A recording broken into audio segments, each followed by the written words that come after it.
Hello, everyone, and welcome to another edition of Singularity One-on-One. Singularity One-on-One is a regular feature of Singularity Weblog where you can go and listen to it or download it in full. As you already may know, my name is Nicola, aka Socrates, and as always, I will be the man with the questions. Today, my guest on the show is Luc Melhouzer. Luc is the executive director of the Singularity Institute and the author of many articles on AI safety and the cognitive science of rationality. He is also the host of the Conversations from the Pale Blue Dot podcast, and his work is collected and can be seen at lucprog.com. Hello, Luc, and welcome to Singularity One-on-One. Thanks, it's great to be here. Fantastic. We're very happy to have you here today, too. So let's jump right into our interview with the first question.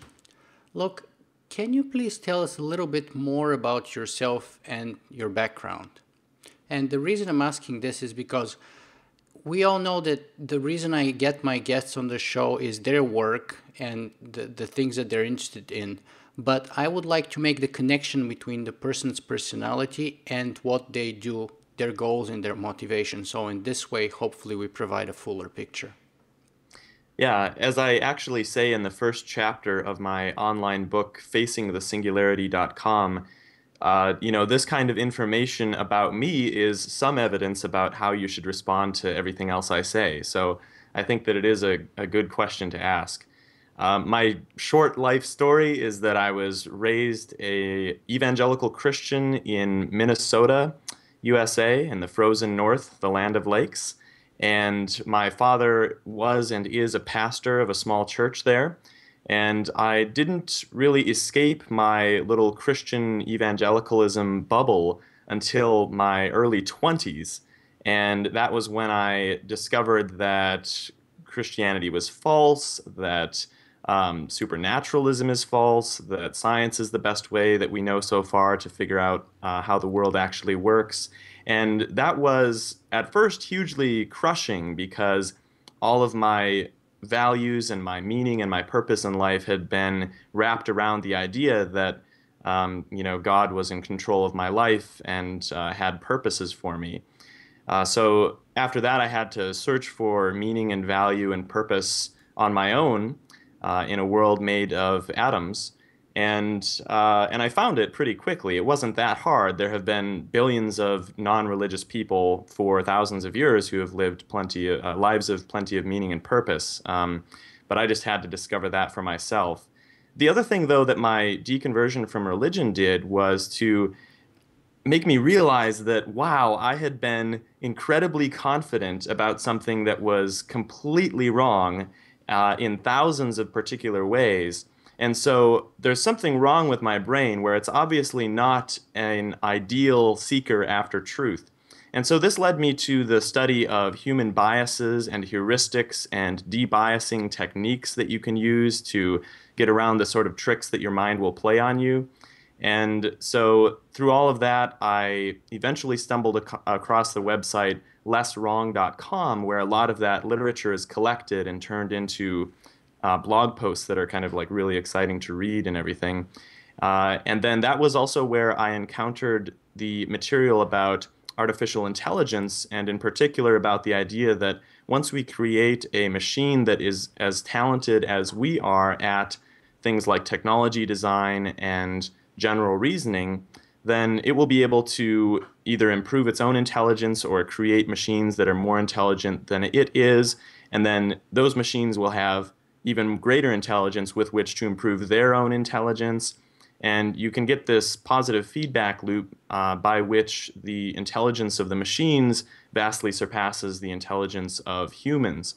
And at that point, we have a problem because intelligence is what gives us control of the planet. That's the reason, it's not because we're fast or strong, it's because we're smart.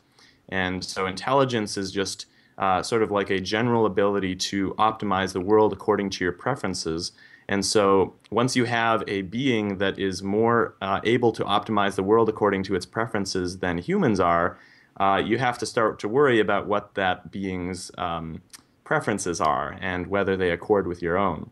So that's the issue of intelligence explosion or machine superintelligence.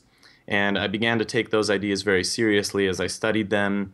And I moved from where I was living, Los Angeles at the time, to Berkeley and joined the Singularity Institute as an intern, taught some rationality camps there, and also wrote the organization's first strategic plan and did a lot of other work. Wrote a lot of articles for Less Wrong and a chapter for a forthcoming book on the Singularity from Springer Press. And then I was hired as a researcher in September and made the executive director of the organization in November. And so now I'm, trying to organize and run the organization that is doing the most direct research on this problem of what to do when AI starts to approach human levels of general ability. That's a fascinating story. I was personally not aware of your Christian evangelical background, and I would have never imagined it based on the interviews and the videos that I've seen with you before. So that's really fascinating, and let me dig a little deeper in it then. So you've come a long way from the frozen lakes of Minnesota and for a son of a preacher. So first of all, there's a little gap between Minnesota and Los Angeles. I mean, you've already told us how you made it from Los Angeles to Silicon Valley and to the Singularity Institute, but what about that period from Minnesota to Los Angeles, and particularly, how did you make such a radical transition from the world of faith into the world of the scientific method, the world of rationality, the world of doubt, if you will, and what aided your transition? Well, when I went away to college and left my small town of 10,000 people and went to Minneapolis and started going to college, I started going to, when I was still a believer, I started going to a church that was less about theology and more about living out the way of Jesus and showing the love of Jesus to a lost and hurting world. And so I was really passionate about that, and I wanted that to be my life's mission. But I had to figure out what that meant. Like, there are lots of different pictures of who Jesus was and what Jesus' mission was. So in order to answer that question, I started to study the historical Jesus, and that was where my faith started to run into facts that were not consistent with my faith. Things like, a large portion of the New Testament is made of known forgeries. The mission of Paul was quite different from the mission of Jesus, and modern Christianity almost looks more like the Paulinism than anything related to Jesus. And these sorts of things are even taught in seminaries, but just not taught from the pew because it might be too disturbing to the faith of uneducated believers. There's a really good book by, I think it's called The Dishonest Church or something, that's about the difference between what's taught in seminaries and what's taught to the layperson in American religion. But anyway, so I started studying the historical Jesus and finding all these very disturbing things, and I knew that I had to dig deeper, even though it was very frightening to me because I loved my Christian faith, and it was what supported all of my dreams and hopes and purpose and relationships. But I dug further. I dug into Christian apologetics, books that defend the Christian faith against facts, you might say.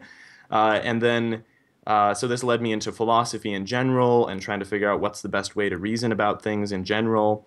And in the end, I just couldn't support my Christian faith anymore. I couldn't believe what I was starting to realize was full of dishonest lies. And so I had to leave religion and find my own way. The move to Los Angeles was actually mostly unrelated to my religious deconversion. That one was pretty simple. I stepped out my front door one February and was greeted with physical pain for having done so due to the cold wind, and decided that humans probably shouldn't have ever populated Minnesota, that this was just an unnecessary mistake, and so I should move to California. So I threw everything that I owned into my Buick LeSabre and drove to California, and I didn't know anyone in California or even which city I wanted to stay in, so I used a website called Couchsurfing.com to stay with local people in about 20 different cities in California for about a 2-month period, and then in the end decided that LA was where I wanted to stay, so went on Craigslist and got an apartment and got a job. Fascinating. By the way, I am here in Canada, which is on average much colder and much further north, even though Toronto is the very south of Canada. And we are currently experiencing the hottest, warmest, mildest winter ever in record, or something like that, in terms of average temperatures and in terms of snow. I mean, we haven't had any snow whatsoever this year. We had the 6-degree Celsius Christmas Eve. In terms of the context of global warming, northern locations such as Minnesota and Canada may actually, in fact, turn out to be very strategically placed. They may become habitable, finally. Absolutely, yes. But let me go back to the topic here, and which is, so what was the reaction of your family and your father, most notably, with all of this happening with you? First of all, physically removing yourself from your family's home, and then philosophically or ideologically kind of leaving the realm of faith. Yeah, of course, my parents took it very hard because of their beliefs that they have about the world. And it's just in general very hard for any parent to see their child sort of radically depart from their entire worldview and their value system and everything that they had raised them to be. So I remember in particular, I decided on a particular day that I would tell my father that I couldn't believe in God anymore. I just couldn't make myself believe. And we were on our way to The Fountain by Darren Aronofsky, a film. And I told him on the way there, which was a big mistake because we both just sat in the cinema staring at the screen but not paying attention at all to the movie, just sort of quietly despairing at my loss of faith. And on the drive back, my father just said, "Luke, I'm so scared for your soul." And it was a very emotional thing. And of course, they're theologically committed to believing that their beloved firstborn son is going to be tortured in hell for eternity. And that's a very disturbing thought. That's a very disturbing belief to have. But over time, they're very loving parents, and we're very close, and we enjoy each other. And so these days we just mostly don't talk about it, and we just enjoy each other every time I visit them for the holidays. I have, because of the popularity of my atheism website, commonsenseatheism.com, I get a lot of people who contact me and tell me what happened when they came out to their parents. And I was very lucky because a lot of people, when they come out as atheists to their parents, are disowned by their family and completely cut off from contact with their family, or other types of very bad reactions. So I really have a lot of respect for my parents for not having that kind of reaction and still wanting to be in relation with me and talk with me, and we can just enjoy each other. So I know it's very hard for them, but we still have good relationship, and I have pretty good relationships with the Christian community that I grew up with in general. Yeah, I can totally sympathize with that, because even though I'm another condemned atheist, my grandmother, for example, is a very religious Orthodox Christian, Eastern Orthodox Christian, and she prays for me and for my wife every day, and so on and so on. And it's of huge importance in her life, religion, that is. And the fact that I'm not present there is very hurtful to her. And I love her dearly, so I don't want to hurt her at all.